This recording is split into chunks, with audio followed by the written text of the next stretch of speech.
Bismillahirrahmanirrahim. Assalamualaikum warahmatullahi wabarakatuh. Anak-anakku semuanya, bagaimana kabarnya? Semoga Allah senantiasa memberikan kesehatan selalu kepada kita semuanya ya.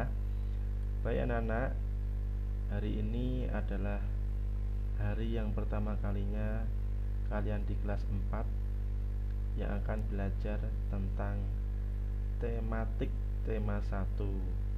Anak-anak bisa buka buku Bupena 4A nya tema 1, subtema 1, pembelajaran 1.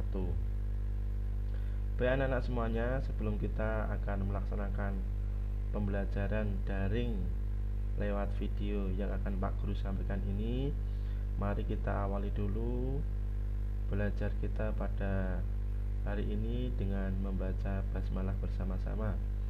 Bismillahirrahmanirrahim. Baik anak-anak, seperti yang telah tertampil di layar laptop, komputer atau HP kita semuanya, bahwasanya tema kita pada hari ini adalah indahnya kebersamaan. Subtema 1, muatan bahasa Indonesia KD 3.1 dan 4.1, keberagaman budaya bangsaku. Baik, kita akan belajar tentang bahasa Indonesia ya, menentukan gagasan pokok dan gagasan pendukung dalam suatu paragraf atau teks. Kemudian apa yang dimaksud dengan gagasan pokok dan gagasan pendukung tersebut? Anak-anak bisa kita baca bersama-sama di layar kita. Gagasan pokok adalah topik yang dibahas pada suatu teks atau bacaan. Gagasan pokok ini ditemukan pada kalimat utama yang terletak di bagian awal atau bagian akhir atau awal dan akhir paragraf. Kemudian, gagasan pendukung adalah uraian atau informasi tambahan pada suatu teks atau suatu bacaan. Gagasan pendukung fungsinya anak-anak semuanya adalah menjelaskan gagasan pokok. Ingat, gagasan pokok itu ide atau topik yang dibahas. Nah, gagasan pokok itu dijelaskan oleh gagasan pendukung. Nah, selanjutnya ya,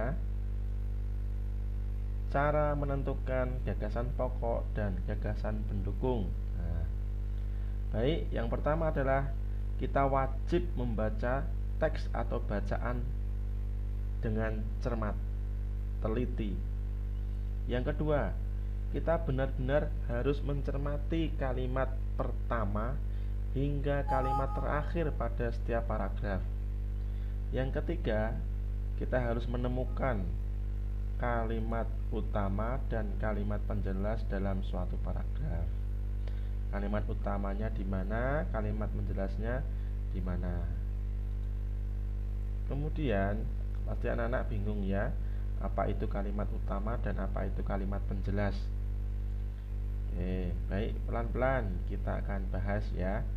Kalimat utama yaitu kalimat yang menjadi pokok bahasan dalam paragraf, yang menjabarkan gagasan pokok. Jadi dalam kalimat utama ini terdapat gagasan pokok. Kalau kita mau mencari gagasan pokok, bisa kita cari ini kalimat utamanya yang mana. Nah, nanti gagasan pokoknya pasti ada di dalam kalimat utama ini. Kemudian, apa itu kalimat penjelas? Kalimat penjelas adalah kalimat yang menjelaskan atau memperinci, memperdalam, atau menguraikan kalimat utama. Jadi kalimat penjelas itu menjelaskan kalimat utama ini. Di dalam kalimat penjelas terdapat gagasan pendukung, di dalam kalimat utama terdapat gagasan pokok. Nah, oke. Selanjutnya, ini contohnya ya. Kita akan contoh. Di dalam sini di layar kita ada sebuah bacaan atau teks yang berjudul batik. Nih, batik. kalimat utamanya yang mana dan kalimat penjelasnya yang mana? Nanti kita cari. Kita baca dulu. Batik. Batik merupakan kain tradisional Indonesia. Kalimat pertama. Batik dihasilkan dengan cara dilukis atau dicetak menggunakan malam atau lilin yang dipanaskan. Kalimat kedua. Kain batik berasal dari Pulau Jawa. Kalimat ketiga. Seiring berkembangnya waktu, batik tidak hanya ada di Pulau Jawa. Kalimat keempat. Beberapa daerah di luar Pulau Jawa juga menggunakan batik sebagai pakaian tradisional. Misalnya batik Bali. Kalimat kelima.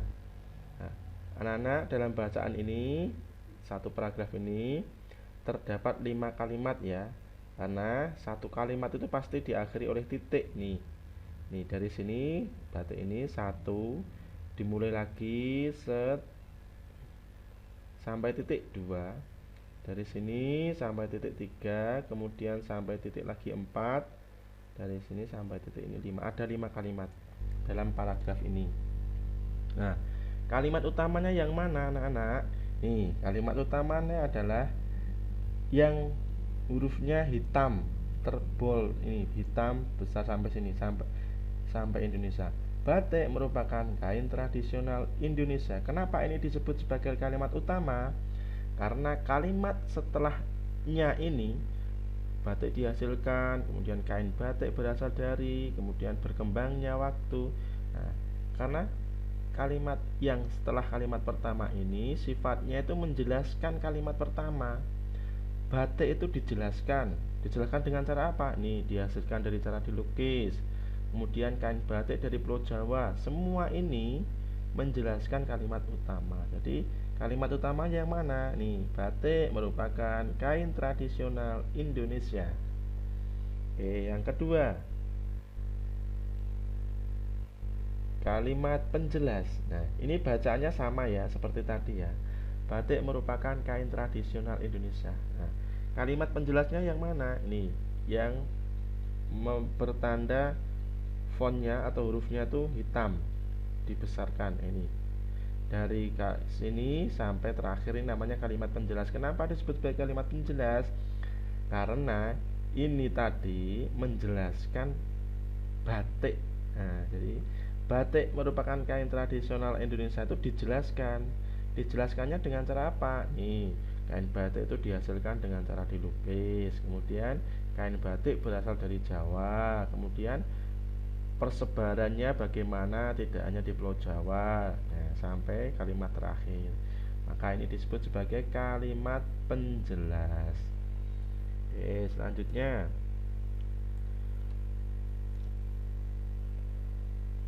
bacaannya tadi ini ya. Batik merupakan kain tradisional Indonesia. Nah, sekarang gagasan pokoknya yang mana? Nah, ini yang kita akan tentukan.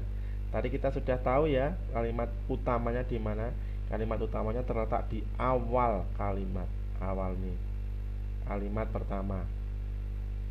Batik merupakan kain tradisional Indonesia. Ini adalah kalimat utama.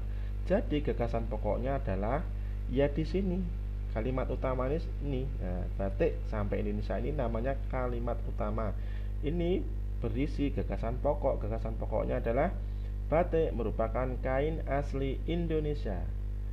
Oke Pak Guru, misalnya gagasan pokoknya adalah batik merupakan kain tradisional Indonesia, boleh tidak?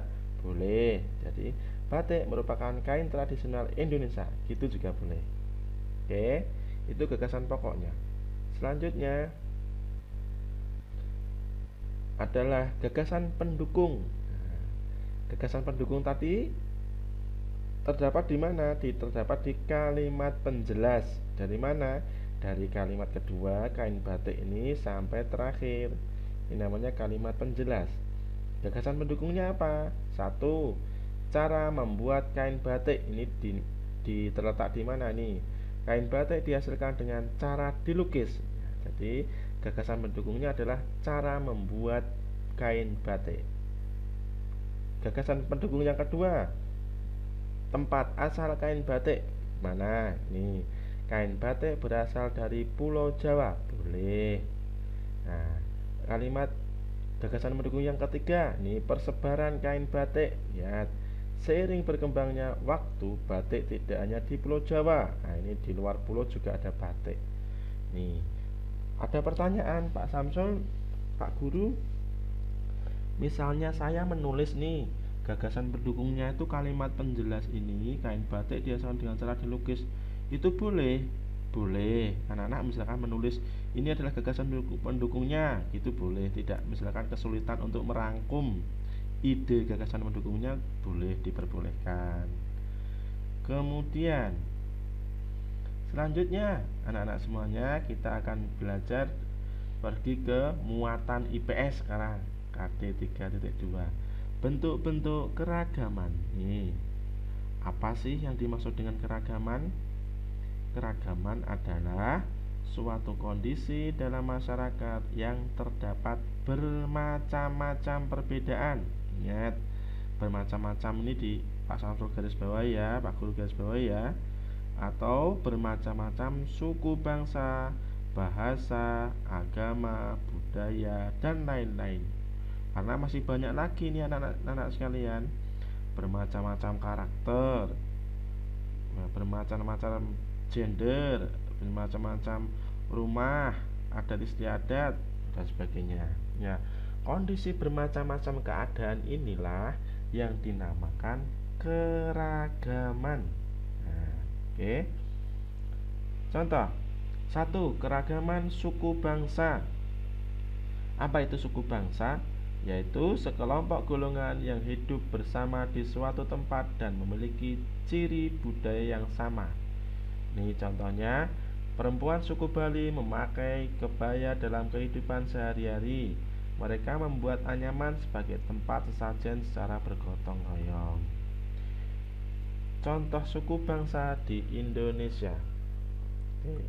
Ini nomor 1, misalkan di Pulau Sumatera terdapat suku Batak, suku Minangkabau, suku Aceh. Di Pulau Jawa dan Bali terdapat suku Jawa, suku Sunda, suku Betawi, suku Bali. Di Pulau Kalimantan ada suku Dayak, suku Banjar, dan suku Melayu. Di Pulau Sulawesi ada suku Bugis, suku Minahasa, dan suku Buol. Di Kepulauan Nusa Tenggara ada suku Sasak, suku Sumba, suku Dawan.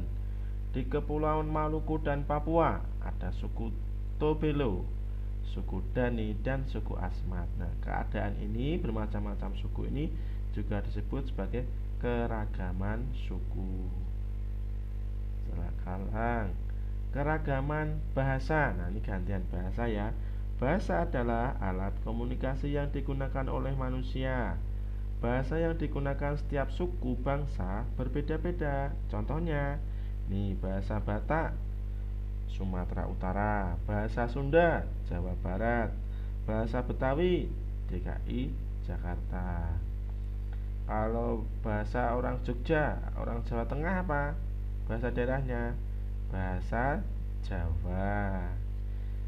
Selanjutnya, keragaman rumah adat istiadat. Setiap provinsi di Indonesia memiliki rumah adat yang berbeda. Contoh, di Sulawesi Selatan ada rumah tongkonan. Kemudian di Jawa Tengah, di Jogja ada rumah joglo. Kemudian di Sumatera Barat ada rumah gadang. Kemudian di Papua ada honai. Ini rumah adat orang Papua ya.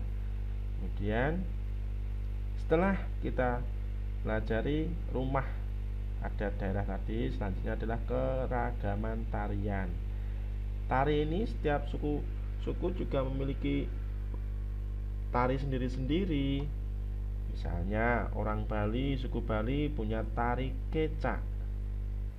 Selanjutnya nih, suku Papua memiliki tari perang. Oke. Nah, niki kemudian Jawa Barat memiliki tari jaipong.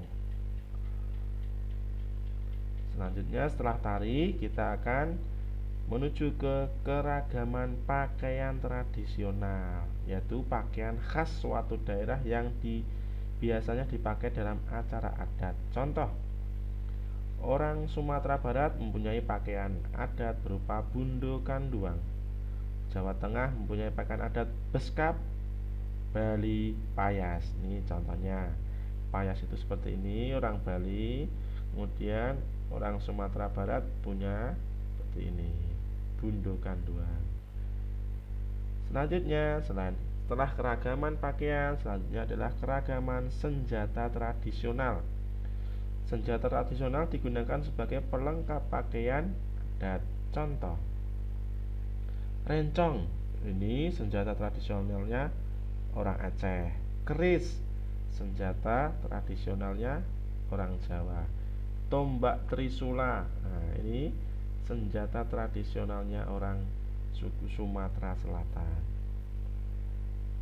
Baik anak-anak, selanjutnya adalah keragaman alat musik tradisional. Setiap provinsi memiliki alat musik tradisional. Cara memainkan alat musik tradisional pun beragam, berbeda-beda. Contoh, alat musik tradisional dari Aceh yaitu tambo, dari Jawa Barat angklung, dari Papua tifa seperti ini. Cara memainkannya kalau ini diapakan? Dipukul. Ini kita akan belajar IPA. Sekarang IPA ya. Cara benda menghasilkan bunyi. Alat musik tradisional di Indonesia itu sangat beragam. Alat musik tersebut menghasilkan bunyi yang berbeda-beda. Bunyi yang dihasilkan berasal dari benda yang bergetar dalam alat musik tersebut. Contoh alat musik yang berbunyi dengan cara dipukul, misalnya gong atau gendang. Ini dengan cara dipukul. Yang kedua, ditiup. Alat musik yang dimainkan dengan cara ditiup, misalkan trompet dan seruling. 3. Digesek. Alat musik yang dimainkan dengan cara digesek, misalnya biola atau rebab. Kemudian dipetik. Alat musik yang dimainkan dengan cara dipetik, misalnya gitar dan kecapi. Selanjutnya digetarkan. Alat musik yang dimainkan dengan cara digetarkan atau digoyang-goyangkan, misalnya angklung dan marakas. Nih. Oke, gitu anak-anak semuanya. Ini adalah pelajaran tematik kita yang perdana ya. Nanti bisa diulang-ulang video ini oleh anak-anak semuanya agar pelajaran ini nanti mudah diterima oleh anak-anak semuanya. Selanjutnya, sementara ini dulu dari Pak Guru. Mudah-mudahan Allah memberikan kemudahan, kelancaran kepada anak-anak semuanya dalam mempelajari video pembelajaran yang Pak Guru sampaikan ini. Terima kasih untuk pertemuan hari ini. Kita cukupkan dulu, kita baca hamdalah bersama-sama. Alhamdulillahirabbil alamin. Assalamualaikum warahmatullahi wabarakatuh.